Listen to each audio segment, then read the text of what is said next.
Following the controversial arrest of a black mother and her children, the city of Fort Worth created a task force on race and culture to try to improve race relations between the city and its citizens. And this month's meeting, two high-profile incidents came to the forefront, including the 2016 arrest of a just-released hospital patient who was kicked and choked by an off-duty Fort Worth police officer. That officer wasn't indicted until just last month.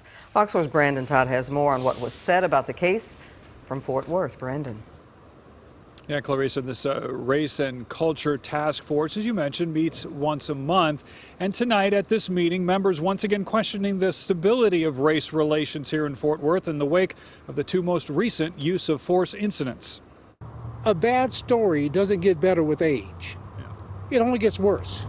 Criticism and questions from Bob Ray Sanders, co-chair of Fort Worth's Race and Culture Task Force, mostly about the investigation into Fort Worth police officer John Romer. Romer was indicted in March for official oppression and perjury related to a November 2016 incident in the lobby of Harris Methodist Hospital.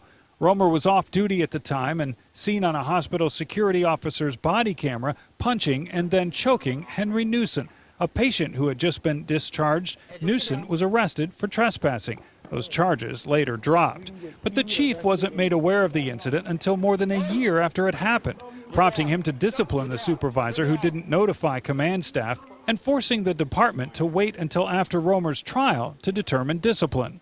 He didn't handle it fast enough, in my opinion.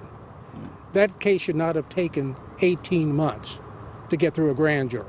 Chief Fitzgerald says he has made changes internally to notify command staff earlier on use of force incidents. And I want to make sure that people in the city can trust that the police department can investigate themselves and can discipline when need be and exonerate when need be. The task force was also briefed on an arrest from 2 weeks ago, where a video shot by a passerby sparked outrage from community groups.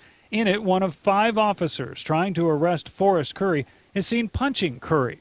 Almost immediately, police released body cam video calling the punches distractionary strikes to get him to release his hands, part of training. Sanders wondered if the department would release videos just as quickly, even if it reflects poorly on an officer. Release the tape. Let us judge it. And then you can come back and tell us what you think or what you think we didn't see or should be seeing. If something's going right, yeah, I like hearing those stories, but I need to hear when something's broken. Right. Over the next few months, this task force will figure out what changes need to be made within the city relative to race relations, and it will make those recommendations to City Council at the end of this year.